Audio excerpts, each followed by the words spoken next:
Hi everyone, my name is Vondechii, and I'm the CEO and founder of Vondechii's Vault. And today I wanted to talk about depression. So let's get started.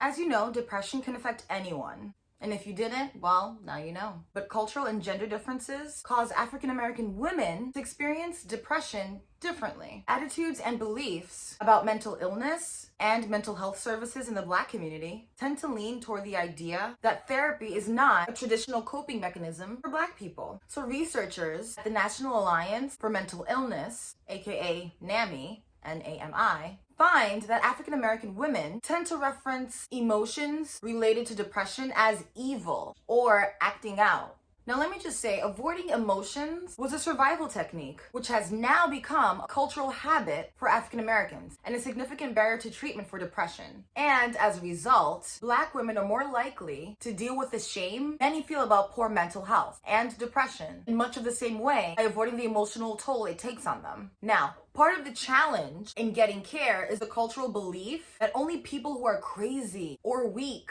seek mental health professionals. Women are so busy taking care of everyone else, their partner, their elderly parents, and their children. They don't take care of themselves. And women should be reminded that attending to their own needs, whether physical or emotional, doesn't make you weak. It actually makes you better able to take care for your loved ones in the long run. In 1996, Chisholm suggested that the superwoman syndrome may cause feelings of failure and frustration. Being a superwoman meant that mothers adapted to caring for babies, work, homes, families, husbands, and themselves without complaining of the pain or discomfort during their postpartum period. Depression, according to the myth, symbolizes internal weakness, lack of mental capacity, and lack of control of your senses, rather than an illness that requires medical attention.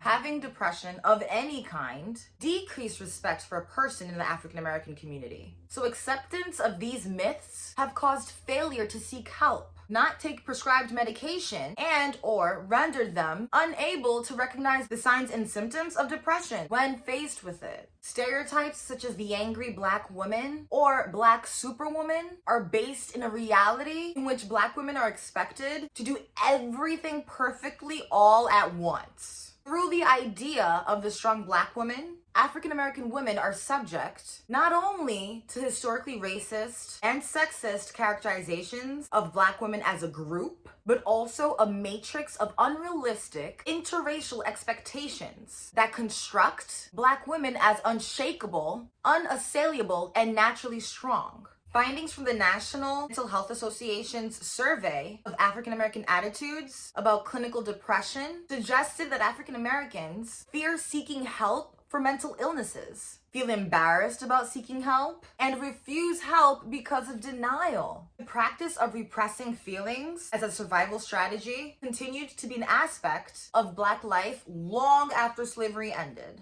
Since white supremacy and racism did not end with the Emancipation Proclamation, Black folks felt that it was still necessary to keep certain emotional barriers intact. And in the worldview of many Black people, it became a positive attribute to mask, hide, and contain feelings, and came to be viewed by many Black people as a sign of strong character. So to show one's emotions was seen as foolish. And traditionally in Southern Black homes, children are taught at an early age that it was important to repress feelings. Now, despite the seemingly large challenges Black women face with regard to mental health and depression, such as racism and sexism, we've been able to develop different alternative coping techniques to deal with various stressors and depression from external society and largely through a lot of relationships and support systems that we've built among relatives and among friends. So now I'm going to quickly list 15 things you can do that can help you de-stress and keep depression at bay.